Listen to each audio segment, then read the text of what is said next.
super fresh at hot off the press. Artista update para sa inyong mga beshi.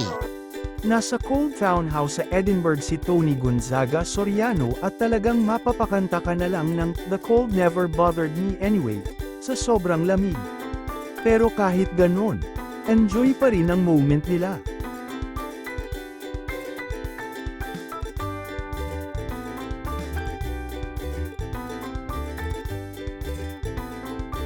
Lalo na nang bumisita sila sa St. Andrews University.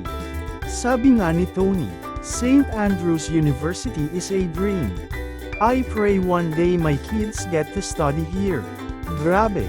Nakaka-inspire yung pangarap niya para sa mga anak niya habang ini-enjoy nila ang ganda ng Scotland.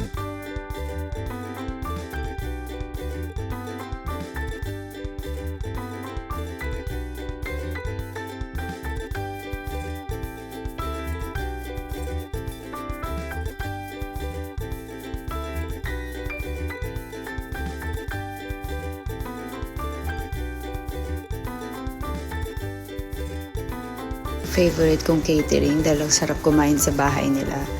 Binigyan ako kaagad ng gift. Pang ano na to, bagong bahay na rin, pero birthday gift nila. Thank you so much, Rakazas. Love you guys. Rak, I miss your chicken. Kakain uli kami dyan sa inyo. Thank you, Ach.